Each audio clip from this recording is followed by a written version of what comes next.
Okay, I'm going to briefly talk about the Aim questionnaire. I've gone into full screen just because I don't need the rest of the manual. I press F11 to make my computer do that. And the Aim form, when you find it, looks a bit like this. You've got the Aim introduction and a series of parts of the questionnaire down here. I've pre-completed most of this, so when we've completed a question, it goes green. If it's not completed, it's black. So the first section is the young person's daily life, and we haven't completed question 1, which is whether or not they're involved in non-mandatory organised school or community activities such as sports clubs, church groups, etc.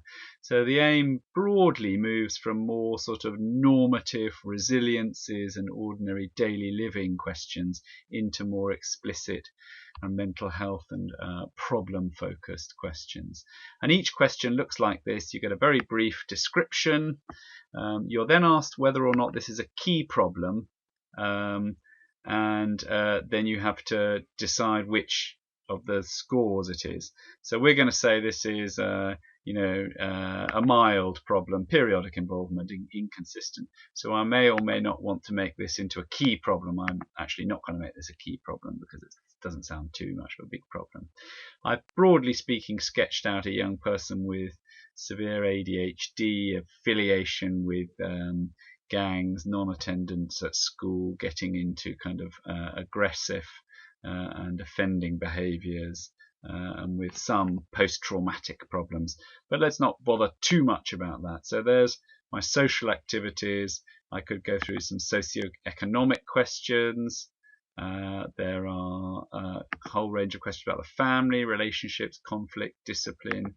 There's some questions about their social, whether or not they've got supportive adult relationships, peer friendships, whether they're in pro or antisocial peer groups. And then there's a series of questions about the mental state, ranging from things like cognitive ability through to, in the second series, substance misuse, suicidality, blah, blah, blah. So there's plenty of questions here. It's 40 questions in all. People who get used to using the questionnaire find that they can do it fairly quickly if they know the young person well, and it can help to shape one's assessment. Then there's questions about the response to the situation, how much insight they've got and how much engagement they have in the treatment and care that's been in offer.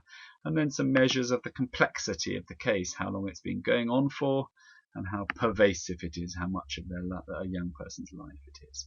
So you can flip through those 40 questions actually reasonably quickly once you've done some information gathering. We suggest in our service in Cambridge that we try to collect the aim within the first 2 weeks as a sort of minimum.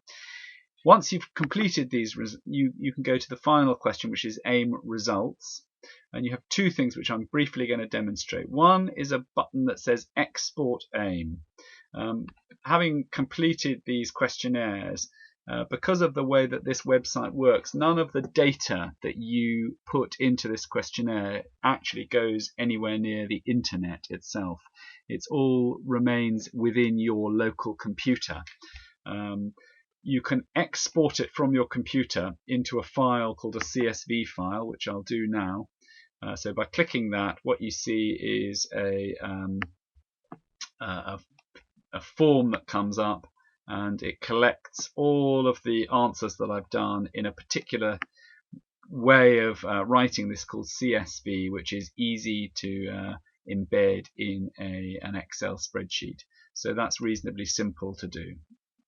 And you can either cut and paste that and bung it into an Excel spreadsheet, the instructions are here, or just export it directly. And if I press that, it'll say downloading. I download it, and once it's downloaded, it opens, and you can see it's in an Excel spreadsheet. So it's pretty easy to get the stuff out of the AIM form.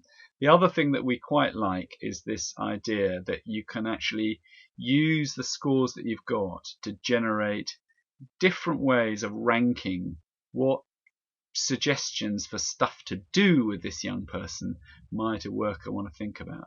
I can rank them what we call globally, which ranks them in terms of each item, each way of working that we rank is ranked in terms of how many different items in that 40 question questionnaire. Is there some evidence to suggest that it might be effective in working with this problem? So in other words, family work is suggested by 16 of the AIM items that I've scored as being reasonably severe, scoring a 2 or above. And each one you can see what we've from our reading of the evidence suggested that there's some benefit in family work for this. So you can look down this list, and I guess the way we would suggest this is if you're not doing anything that approaches any of the top, say 5 or 6 suggested problems, you might want to be asking whether you're doing the things that you like doing rather than the things that this young person needs.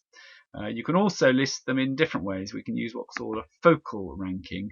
This is really focusing on how severe the problems are and averaging out the problems that indicate this particular approach. So in here, the education vocational training comes out highest because one item scores that, but it's a highly rated one, scored at 3. In fact, quite a few of these are coming out at top. So substance disorder treatment is coming out as definitely worth focusing on, and their physical health problems relating to their substance use would be worth looking at. So this is a way of really trying to focus on the most severe problems with interventions that would hit the most severe problems. And we deliberately give these different ways of focusing on what to do because working in complex situations requires a certain amount of judgment, and we wouldn't want this to be a sort of tick box. You can limit to just the key problem areas, and you can see that again just slightly shuffles it around. So the idea is to provide links to ways of working, say cognitive behavioral, that actually if I was wanting to learn a bit of cognitive behavioral, I can look in my manual, I can get some material about the structure of sessions, I can get a whole list of different CBT techniques, and I can find that there's some specific applications for substance use disorder, for trauma, and for developing sort of stress management techniques. So that's the aim. You can export it. It can generate lists of what might be helpful in this particular situation based on your answers rather than your sort of personal preference. So I hope that's helpful. Have a look in the website and hopefully you'll find that it's useful. Okay.